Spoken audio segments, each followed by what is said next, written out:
Hello, hello, hello. I was actually thinking about standing up, but this is not like some happy announcement. So I'm just going to kind of oh gosh, we have what's going on here. Customize your dashboard. Okay, got it. You are live. Okay, I'm live. All right, great.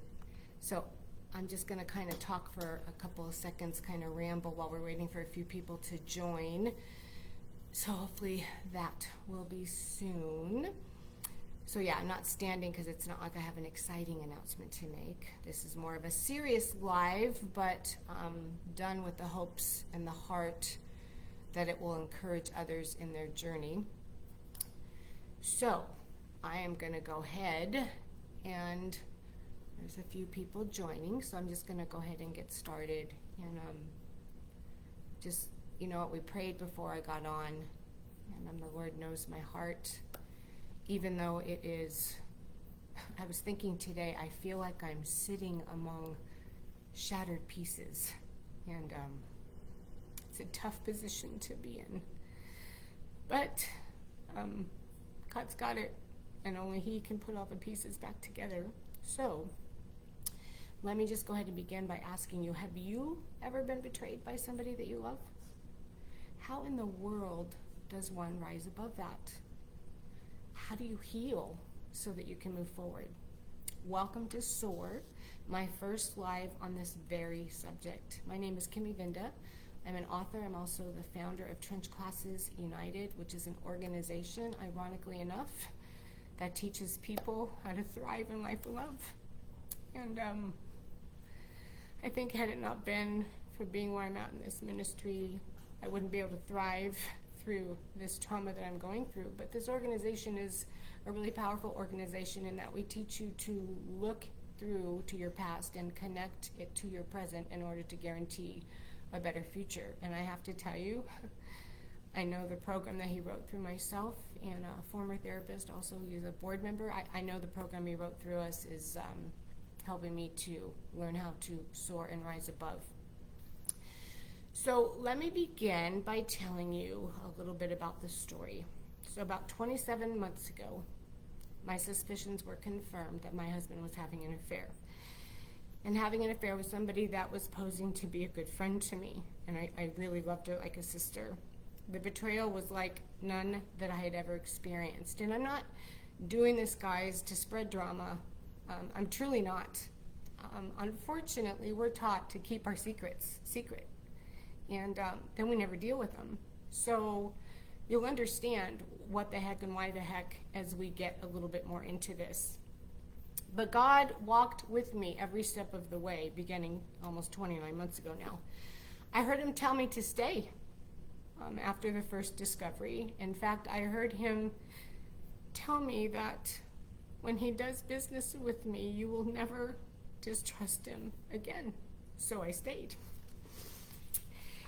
And this was definitely one of those footprint moments, you know. I've had a lot of those. I feel like the Lord has carried me through a lot. I didn't have the strength to do anything but to be held, because I really truly believed that I could trust this man. And it was really earth-shattering, life-shattering when I discovered that I couldn't. And, you know, as we get into, I'm going to be having a podcast called SOAR, and I'm going to be talking about, you know, the first days and what that's like, and learning how to completely trust in God when you can't trust in the one that you love, and all of that, but with the hopes and the hope, the heart, the help to encourage anyone that's in this kind of a journey. So I had to be as close to God as I could be, so to make sure that I was hearing him right, okay? And I remember I was going to a different church at that time. I was going to a new church. We were separated. And I remember that the pastor's wife, I met with her, and I had shared with her what was going on, not in a form of gossip, but just so she could pray. They were really good prayer warriors. And I remember her saying, Kim, I got a word for you that I have never, ever received before for this kind of a situation. And she went on to tell me the story of Elijah and Elisha. I don't know if I'm pronouncing those right, the older and the younger in the Bible, wherein the younger was treated like a son by the older, and he stayed with him for quite some time. And as the older got older, the younger was wondering if he was supposed to stay, but he told him he was going to stay. And so the older told him on the third time, this happened like 3 different times, and on the third time the older one said to him, you can go. I'm going to go and die, and you can go live your life now. You're a young man. You have a lot to look forward to. That's paraphrased. I'm not like quoting the Bible. But you can go.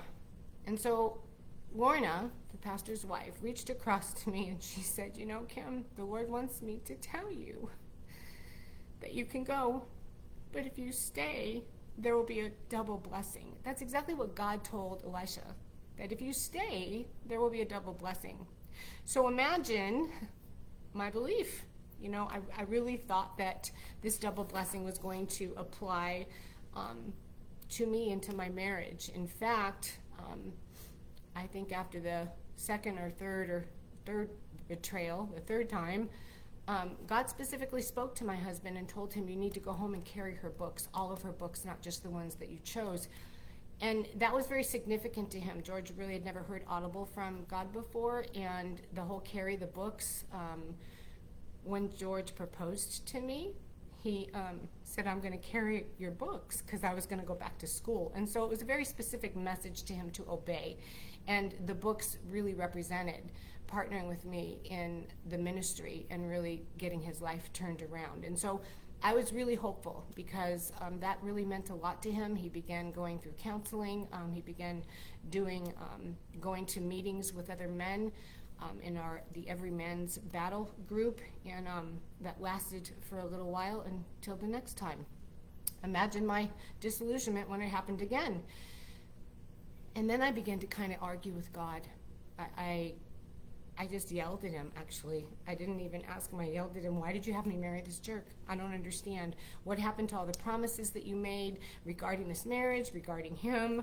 I thought you were just going to make it all better. And when I finally shut up because I was crying so hard, I heard the Lord say, I want you to soar. And I'm like, soar? Who soars through poop?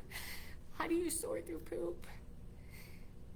And then when I was quiet again, I heard him say the words, season of adultery recovery. That's what SOAR is all about, folks. And again, I'm not on here to air dirty laundry. I happen to be a very transparent person with a very strong faith. And it's like my girlfriend said to me a couple weeks ago, I've never known anybody who can take their pain and use it for somebody else's gain. And that's what I want to do. I want to be very transparent with you in this journey. I want to heal.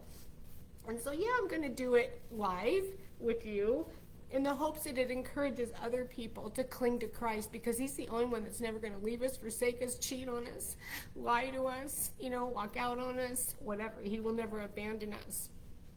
So I really need to emphasize, and I can't emphasize enough, this isn't about a bashing. It really isn't. Okay? SOAR is for all of us. Because, you guys, many of us have been betrayed. And many of us are left bleeding while the betrayer goes off with the Jezebel and makes plans. And if you don't know what a Jezebel is, I'll be getting more into that in my podcasts to come, but let me give you the Merriam-Webster dictionary definition. They define Jezebel as a shameless, immoral woman. But I will be getting into the spiritual aspect of that in podcasts to come. And I want to say, to you Jezebels out there watching, this isn't to bash you. Those of us who've been betrayed by you, we will rise above. And one day, we'll be able to pray for you. One thing I can say is God did not create you that way, and he loves you despite you. I think one of the toughest things that I've had to reconcile is why. Why did I have to stay 2+ years after the first or second betrayal? My trauma therapist said to me, Kim, you were a bearer of God's grace and a banner of his love. And if that's all it was for, then that's enough. And that's all you need to know. Those 2 years weren't wasted, because when I really think back and reflect, I don't know if right after the betrayal, the first one, I would have been at peace. I would have been able to say that I did all that I could. I continued to work on myself. And for that, I'm grateful, because I still have my self-respect and my dignity. And again, I have to reiterate this because I know there's many of you out there to be going, man, I would not be doing that. I think this is wrong. You shouldn't be airing your dirty laundry. You know what? God gave me SOAR for all of us. And he didn't give it to me to keep in my quiet time and to keep in my writing room. He gave it to me to share with each and every one of you who have been betrayed. Because we need to learn to rise above betrayal. How do we do that? Here's what's really sad. This type of covenant betrayal is becoming an epidemic. Do you know the statistics are higher in the church for adultery than they are outside the church? And that's a fact. Why is it that Satan is doing his best work in the church? Because he knows he has the people outside the church. And so we need to learn to rise. We need to learn to soar on wings of eagles. Why? We can question until the cows come home. But the fact is, it doesn't change who God is. You know, as I was preparing for this, I was reading in my Bible. God's got such a sense of humor. And I came across Psalm 62. And I always write in my Bible, and I always like to rewrite the Psalms. And April 29th, 2019, I read Psalm 62. It was as if God was preparing me.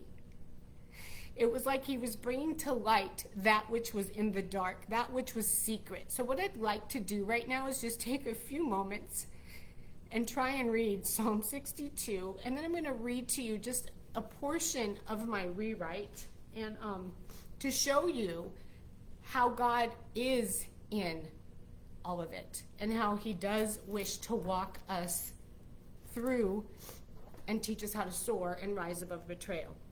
Psalm 62 in the New King James Version says, "Truly my soul silently waits for God. From him comes my salvation. He only is my rock and my salvation. He is my defense. I shall not be greatly moved." And I'm going to read you my rewrite for that first paragraph. "Help my soul to wait silently, for you are my peace and my salvation." Not George or, and I'm going to leave the other names out. "You only are my salvation. You will defend me. You are my defense. Help me to stand firm in my convictions." Then, starting with verse 3, "How long will you attack a man? You shall be slain, all of you, like a leaning wall and tottering fence. They only consult to cast him down from his high position. They delight in lies. They bless with their mouth, but they curse inwardly. My soul waits silently for God alone, for my expectations is from him. He only is my rock and my salvation. He is my defense. I shall not be moved. In God is my salvation and my glory, the rock of my strength, and my refuge is in God. Trust him at all times, Kim. Pour out your heart before him. God is a refuge for us all." So I'm going to read you a little bit of my rewrite. "O soul, wait for God. Don't act on your own intuition, for he will set me on a rock. He is my life, always my defense. Why do I move, or how do I move? How do I bend? God, you alone will cause me to be victorious. You are the foundation of my life." And I can go on. But God is my witness, and I have a couple people here. That was April of 2019. 2 weeks later, the betrayal came out, and I saw it. And thank you, Tammy, I read that. Hey, Elizabeth, thanks for joining. So, however long the Lord leads, I'm going to go live on Friday nights. Why? To share where I'm at in my SOAR journey. In addition, I am going to be getting my own podcast, and it will be under the name of Kim-Evinda. I will be dropping the last name. It will air weekly, and the name of the podcast will be SOAR, and the season, which stands for Season of Adultery Recovery. And our first few podcasts are going to be on the Beatitudes and betrayal. And somebody had sent me the Beatitudes several weeks ago, and I began to study them like I'd not studied them before. I've read them so many times, but this is proof that the Word is alive and active, you guys, because I thought, okay, he's sending me these. Okay, what does that have to do with being betrayed? And oh my Lanta, I can't wait to share with you because it has a lot to do with being betrayed. All of them do, with being betrayed and teaching us how to rise above. So if you know anybody who has been betrayed, I want you to do me a favor and press your share button on your Facebook or your Instagram. I want you to share this for the hope and the help to rise above for other people.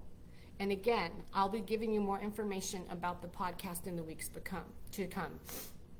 So the purpose of this live and the ones to come, as well as the upcoming podcast, is to share transparently where I'm at, in the hopes it's going to help others in their journey. So I'm going to let you all know now where I'm at. And my divorce has made it to the judgment. And from judgment, it's the countdown of the 6 months. It's crazy. It's almost 17 years of life. Just poof, done. You know, I was thinking today, you watch these love stories on Hallmark. I'm a Hallmark freak. And you see these people just fall in love, and it's like, wow, it's kind of weird to think about. So many years later, you're like hating each other. And I don't hate them, but you know what I'm saying? It's like, how can that be that you can just love somebody so much? And then it just changes. Like, how can that be? Anyways, this again is to help. I want you guys to just know where I'm at in my journey, and I want to help others in their journey. But currently my situation is I'm in divorce. This house sold, this beautiful home that God blessed us with over 16 years ago is sold. And I'm leaving on the 16th. The escrow closes the 23rd. I don't know where I'm going. So I would love it if you would tune in next week to see how God's going to provide, because I don't have a place to live. I mean, I have people saying you can stay with me, but I need a place to call my own to begin my journey. Single, almost 60.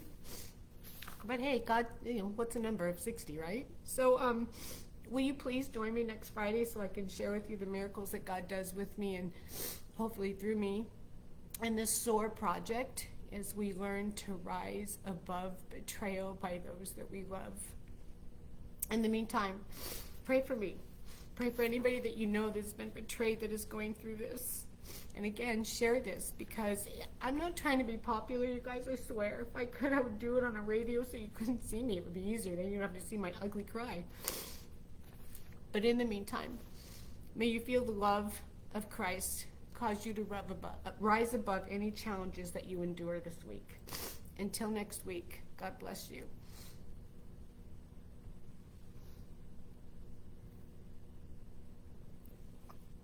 I can't see.